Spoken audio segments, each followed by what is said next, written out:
Hey everyone, and welcome to episode number 1 of the Boost Your Biology podcast. I'm your host, Lucas, and I'm really excited to finally, finally get a chance to launch my own podcast. Having been featured on, many other podcasts leading up to this, it's an honor now to have the chance to set my own stage and talk about the things that I would love to talk about.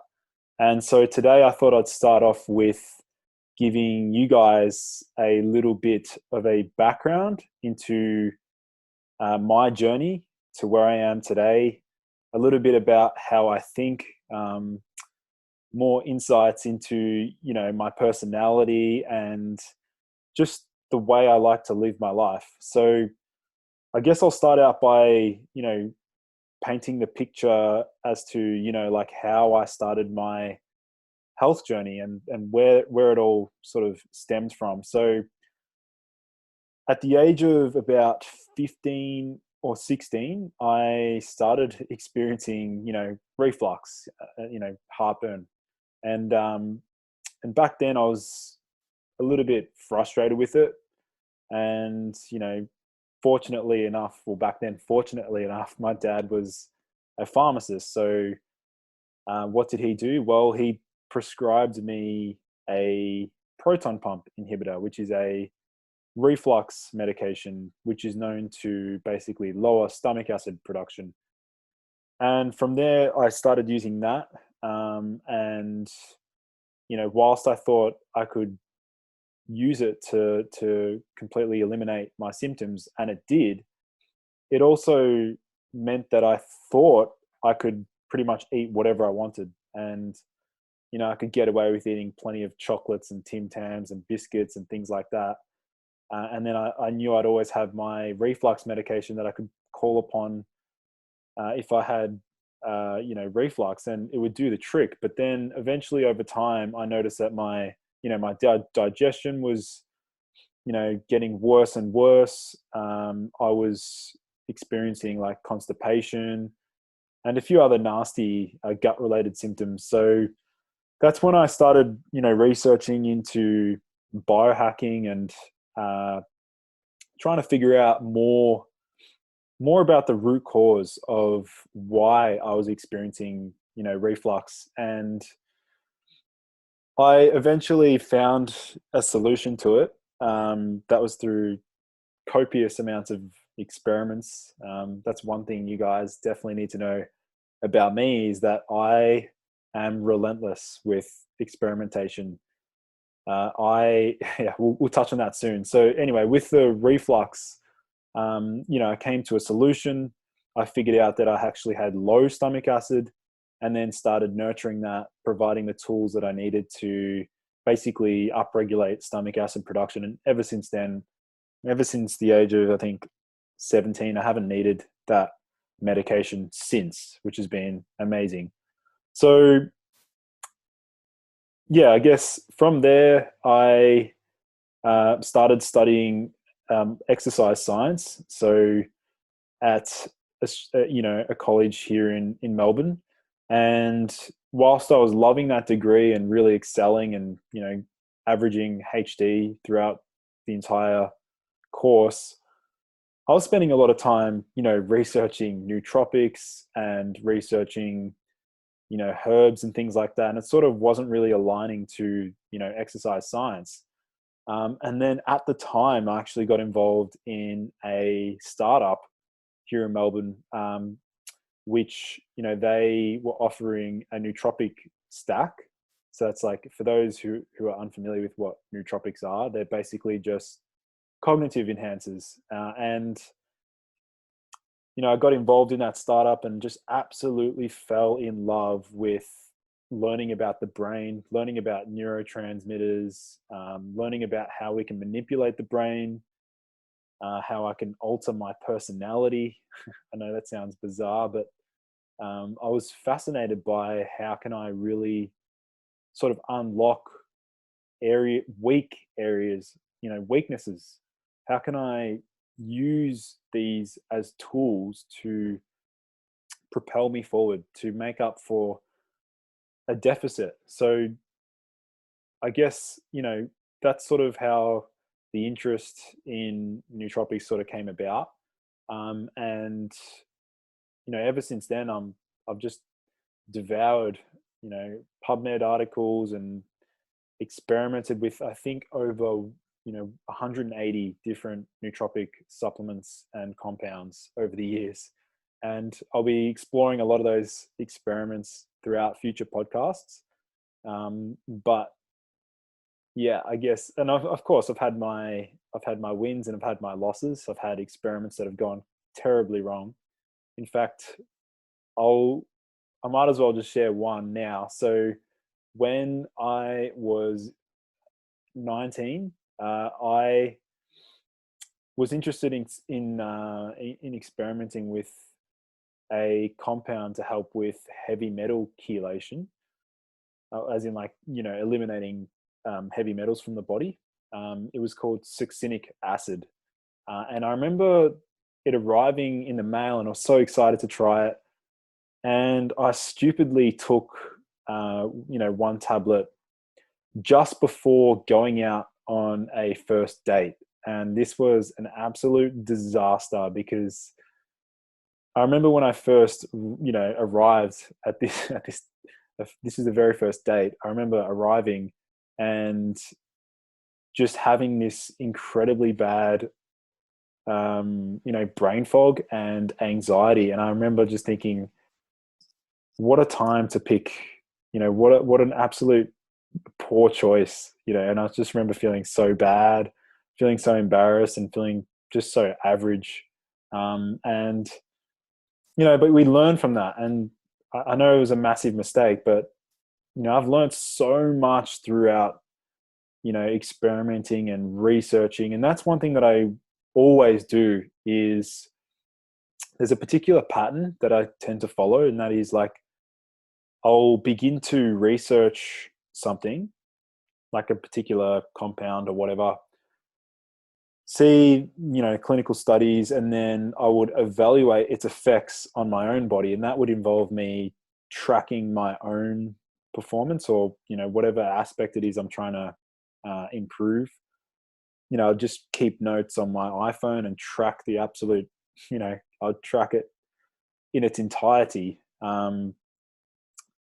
And then, yeah, I guess from that, I will, give it feedback, rate it. And then the reason why I like to experiment is because it's one thing to read something in theory, but when you apply that to your everyday life and when you actually physically experience it, it's a very, very different ball game. And there have been times when, I would think that on paper this would elicit this sort of response, whereas when I actually tried it, it had the complete opposite effect. So that's just another example of why I think we need to merge, theory with application, and then accounting for that individuality. Because again, one thing that I love to stress to people that I work with is that, everyone's body is so unique. And if a particular supplement affects somebody a certain way, then it's very rare that that same supplement is going to have the exact same effect on another person. And that's something that I think people tend to overlook, is that with, these interventions and experiments, it's all about what happens to you. It does not matter what happens to Bob or Jack. It doesn't matter about that. It really matters about how it affects you. And only you know that. I will never be able to dictate how something is going, how you're feeling. I can make an assumption, but the only person who really truly knows is you. So that's something I always encourage. And that's something I've learned over the years. And I think that's really what I've come to learn is, I've developed such a high level of self-awareness And, we'll have people say, oh, yep, you're just orthorexic. But I believe that that high level of self-awareness has really helped me to where I am today, because I've been so paranoid about keeping my performance in such an, locked in. Like when I'm feeling good, I'm like, right, how can I lock this in and keep it this way? And then how can I take advantage of these experiments and practices and lifestyle strategies, and then, lock that in to keep my progression on path? Because one thing about me, and my closest friends will know this, is that I am someone who, if I'm not progressing in business or athletic performance or anything like that, I am pretty miserable. I mean, not miserable. I just get irritable and frustrated. I think that's just how I am. Like, I've always been someone who wants to propel forward, who always wants to grow, who always wants to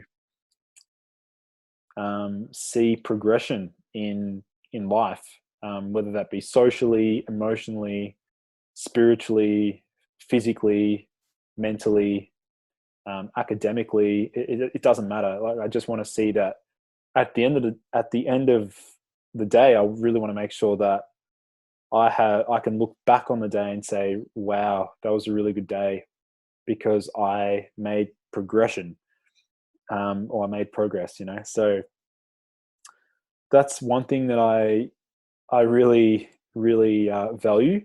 Um, but yeah, ultimately the point of this podcast is to, give you guys more insights into how I plan on presenting the information. So ultimately, this podcast will be looking at a range of topics, but specifically looking at brain health, physiology, supplements, herbal research, nutritional research, and things like that. Because they're the things that I love looking into, and I feel like I can provide a lot of value in that way. So um, I will jump back to you know me as a person and how I got to where I am today, and some of the thoughts, some of the I would say false limiting beliefs that I've had, um, that I think have actually helped me to where I am today. And the core one is the fact that I sort of felt like I didn't excel in my soccer career. I didn't, make it professionally as a soccer player. And my closest friends will know this, that it was literally my life. Like from grade one, prep, kindergarten, all the way up until first year university. Like soccer was my life.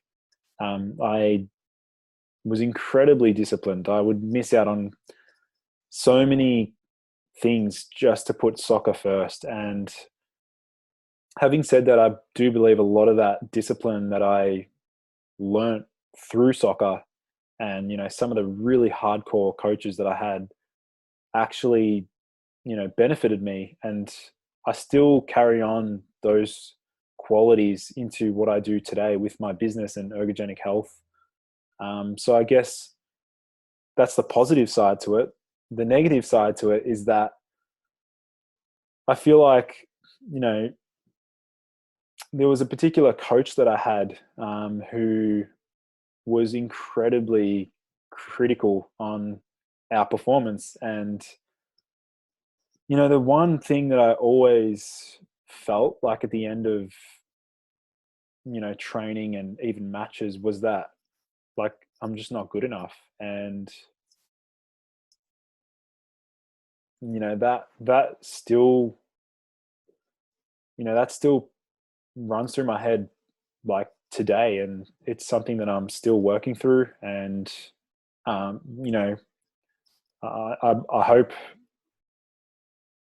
that, eventually I think I'll be able to work through that okay, provided that I have people around me. And, I have worked through that. And that feeling of, not feeling good enough is, I think, something that a lot of people can relate to.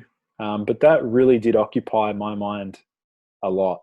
And at the early stages of ergogenic health, the reason why I would stay back at uni after class to construct, content was because I just didn't feel good enough. And I really had to prove a point that when I left my soccer career behind, I had to make it up somewhere else. I felt like I had to I owed it to my dad, to my family, to people that supported me. And I thought, well, if you're not going to make it as a professional footballer, then whatever else you decide to do, you better make sure you excel at it. That was my mindset, and it still is. And that's why I think it has propelled me. It has been a motivating factor. Um, Whether or not it's been a healthy one, I'm not sure. I doubt it. There's other healthier methods of motivation, but I do think that that really has shaped my behavior. And I feel like over time, I've just, become so disciplined and focused. I've always been so focused. Um, we can get into the neurobiological mechanisms behind that, but I don't want to bore you in today's episode. But yeah, I've always been someone who can really focus for hours. I've got this innate ability where I feel like you give me a task and I can sit down and really hone in on it. It's like I get into this particular headspace where I can block out pretty much everything around me and I can just focus on that one thing. But the other aspect to that is that I always feel like I've got um, that sheer willpower and the grit, the real hustle. I've always had that ability to just push through it, um, and just that chase, that particular that desire. I've just always had that relentless desire, and yeah, I guess that's definitely helped me to be where I am today. Um, so I guess I might segue into um, some of my key values. So ultimately, my number one, probably my number one principle is that I feel like if I know something that's going to benefit someone else, then it is absolutely paramount that I share that. I always want to give because I know that giving from the heart, it feels better than receiving. It's a weird, it's a weird phenomenon where you think that receiving gifts and rewards and things like that is actually what makes you happy, but it's actually what I've come to learn for me. The other way around is giving from the heart, giving to people who are less fortunate and to people who need your help. That feels way more nourishing, way more rewarding than external rewards coming in. And it's a really, I only just made that connection in probably the last year or so. When people would message me on social media or clients that I'd help out, they come back to me and say, thank you so much for your help. And that's really what I seek out. I seek out um, feedback from people. That's basically that's what I'm striving to achieve, is like positive feedback from people saying how much I've improved their life. That's ultimately what my purpose is. I know that for sure because that particular feeling is so enriching. and it's so powerful that nothing else really matches that. So if I can get that as much as I can, which this is why I'm developing what I'm, developing here, then that will improve my own mental health, my own happiness and wellness. And then it's going to have a ricochet, a positive effect on someone else. So it's honestly, it's like a win-win. You can't lose in that manner. It's just the way I go about life. And I don't see that ever changing, because that's just who I am at the core. So yeah, that's pretty much my, background and things that I value. I could talk all day about other things. But yeah, ultimately, you guys can sort of see that I come at health from a very performance oriented perspective, as in, like, I am someone who looks at things from a very competitive or like performance based, you know, approach. Whereas, what I call sick care, which is healthcare, that's a different sort of ball game, and something that I don't necessarily. I mean, I understand that without eliminating disease, you cannot be healthy, and you cannot perform well. But I really love to work with people that are already quite healthy, already feeling good, or already, have a good baseline. And then I love to basically see how much I can boost their baseline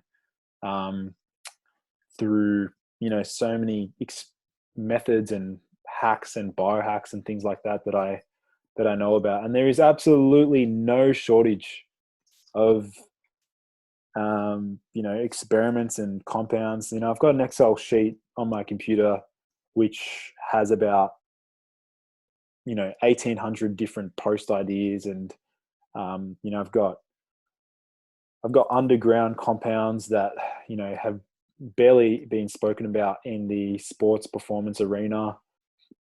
I've got ergogenic aids so ergogenic just simply means anything that can enhance or improve performance. And I've got ergogenic aids that are very, like, keep an eye out is all I'm saying. And I might actually finish up on one last, topic, and that is, I've always had this sense of discovery, and I truly do believe that I will discover something absolutely grand, absolutely phenomenal for mankind. Whether that be I discover a new ingredient, a new compound, a new lifestyle hack, I don't know, but I've got that calling, and it's right in the center there. Every day when I wake up, there's a particular flame. This, like, it's like a belief. It's like a belief that I will discover something that will benefit, millions of people worldwide. And that motivates me. That really, really motivates me, knowing that deep down there's something there to be discovered. Yeah, it's a really enriching thought. So I don't know exactly what that thing is going to be. I don't know when it's going to happen. If it's 5 years, 10 years, I don't know. But it's on the podcast. You heard it here right now. This is like, hopefully we can look back on this and say, oh, he mentioned, Lucas mentioned this in his very first episode.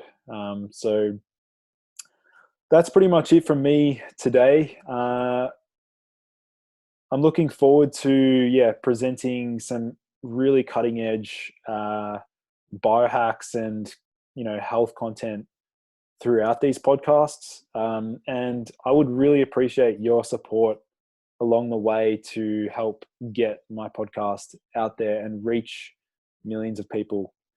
So if you can, leave a 5-star review and help to spread the word, that would be greatly appreciated. So yeah, I guess that wraps up today's episode. And I am super excited to be, beginning this podcast series journey with everyone. So yeah, thanks for joining in, and we'll touch base soon. Thank you everyone for joining in to today's episode. For in-depth show notes and lessons learned, visit nofilter.media/boost your biology. This has been a No Filter Media production.